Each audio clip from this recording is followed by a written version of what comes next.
Next question is question 3C, or a room is of size 6.5 meter length, 5 meter depth and 3.5 meter height. An electric bulb hangs 1 meter below the center of the ceiling. A switch is placed in one of the corners of the room 1.5 meter above the flooring. Draw the projections and determine real distance between the bulb and switch. તો આ projection of લાઇનની એપ્લિકેશનનો problem છે. તો અહીં જે detail આપેલી છે તેને સૌપ્રથમ આપણે સમજીએ. તો અહીં એક રૂમ આપેલો છે જેની લેન્થ છે 6.5 મીટર, જેની ડેપ્થ છે 5 મીટર અને તેની હાઇટ છે 3.5 મીટર. અને એક ઇલેક્ટ્રિક બલ્બ કે જે તેની સીલિંગના સેન્ટરથી 1 મીટર નીચે હેંગ થાય છે. તો અહીં સીલિંગનું સેન્ટર છે તેનાથી 1 મીટર નીચે આ બલ્બની પોઝિશન આપેલી છે, જેને આપણે બી વડે દર્શાવેલી છે. તેમજ એક સ્વિચ આપેલી છે જે રૂમના કોર્નર પર લાગેલી છે અને તે તેના ફ્લોરિંગથી 1.5 મીટર ઉપર તે કોર્નર પર લાગેલી છે. તો અહીં પોઈન્ટ એ છે તે સ્વિચ છે. તો હવે આપણે આ સ્વિચથી આ બલ્બનું રિયલ ડિસ્ટન્સ કેટલું થશે તે ફાઇન્ડ કરવાનું છે.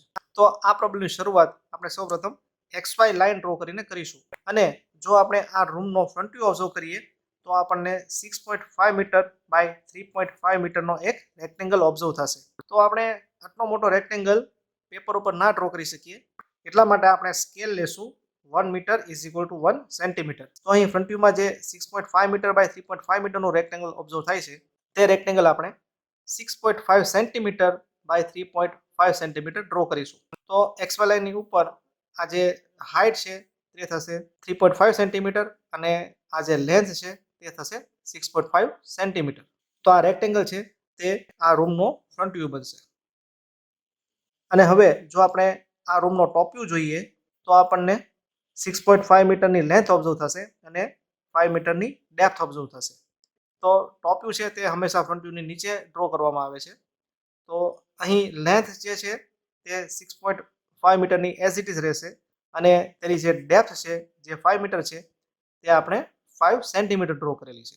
તો અહીં આ 6.5 સેન્ટીમીટર બાય 5 સેન્ટીમીટરનું રેક્ટેંગલ મળે છે, તે થશે આ રૂમનો ટોપ વ્યૂ. હવે અહીં સૌપ્રથમ આપણે સ્વિચની પોઝિશન માર્ક કરીશું. તો અહીં સ્વિચ એ છે તે રૂમના એક કોર્નર પર લાગેલી છે અને તે ફ્લોરિંગથી 1.5 મીટર ઉપર છે. તો હવે આપણે XY લાઇનના આ પોઈન્ટથી 1.5 સેન્ટીમીટર ઉપર એક પોઈન્ટ માર્ક કરશું.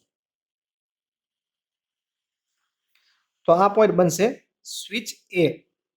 અને એક બલ્બ છે તે તેના સીલિંગના સેન્ટરથી 1 મીટરના ડિસ્ટન્સે હેંગ થઈ રહ્યો છે. એટલા માટે હવે આપણે આ 6.5 સેન્ટીમીટરની લાઇનનું મિડ પોઈન્ટ ફાઇન્ડ કરશું અને તે મિડ પોઈન્ટમાંથી 1 સેન્ટીમીટર નીચે પોઈન્ટ માર્ક કરશું. અને આ પોઈન્ટ છે તેને આપણે નામ આપશું બી. હવે આપણે આ પોઈન્ટ બી માંથી લોકસ લાઇન ડ્રો કરશું અને આ બલ્બ બીનું તેના સીલિંગથી ડિસ્ટન્સ છે 1 મીટર, જે આપણે આ ફિગરમાં 1 સેન્ટીમીટર વડે ડ્રો કરેલું છે. હવે ફ્રન્ટ વ્યૂમાંથી જોતા આ પોઈન્ટ એ છે તે સ્મોલ a ડેશ બનશે અને આ પોઈન્ટ બી છે તે સ્મોલ b2 ડેશ બનશે. હવે આપણે a ડેશ b2 ડેશને ડાર્ક લાઇનથી જોડી દઈશું. તો આ બલ્બ બી છે તેના ટોપ વ્યૂમાંથી જોતા તે આ સીલિંગના એક્ઝેક્ટ સેન્ટરમાં જોવા મળશે. તો હવે આપણે આ રેક્ટેંગલનું સેન્ટર ફાઇન્ડ કરીશું. તો અહીં આ પોઈન્ટ મળશે તે આ રેક્ટેંગલનું સેન્ટર મળશે, જેને આપણે B2 નામ આપશું. અને આ સ્વિચને ટોપ વ્યૂમાંથી જોતા તે આપણને XY લાઇન પર જોવા મળશે. તો આ પોઈન્ટને આપણે સ્મોલ a નામ આપશું. હવે આપણે a B2 ને જોડી દઈશું. હવે અહીં line a dash b2 dash છે તે સ્વિચ એ અને બલ્બ બીનું ફ્રન્ટ વ્યૂમાં ઓબ્ઝર્વ થતું ડિસ્ટન્સ છે, જ્યારે લાઇન AB2 છે તે સ્વિચ એ અને બલ્બ બીનું ટોપ વ્યૂમાંથી ઓબ્ઝર્વ થતું ડિસ્ટન્સ છે. પરંતુ આ બંને ડિસ્ટન્સ છે તે રિયલ ડિસ્ટન્સ નથી. તો રિયલ ડિસ્ટન્સ ફાઇન્ડ કરવા માટે આપણે AB2 જેટલી રેડિયસ લેશું અને એને સેન્ટર રાખીને ઉપરની દિશામાં આર્ક ડ્રો કરશું અને તે આર્કને XY લાઇન સાથે કટ કરાવશું. હવે આ પોઈન્ટમાંથી આપણે લોકસ લાઇન સુધીની વર્ટિકલ લાઇન ડ્રો કરશું. તો અહીં પોઈન્ટ મળશે, તેને નામ આપશું બી ડેશ. હવે a ડેશ બી ડેશને ડાર્ક લાઇનથી જોડી દઈશું. તો અહીં a dash B dash line મળે છે તે સ્વિચ એ અને બલ્બ બીનું રિયલ ડિસ્ટન્સ દર્શાવે છે. હવે આપણે એ ડેશ બી ડેશ લાઇનને મેઝર કરીએ તો અહીં A dash B dash line છે તે 4.3 સેન્ટીમીટર દર્શાવે છે. So real distance between the bulb and switch is 4.3 metre. તો આ સાથે આ પ્રોબ્લેમ અહીં પૂરો થાય છે.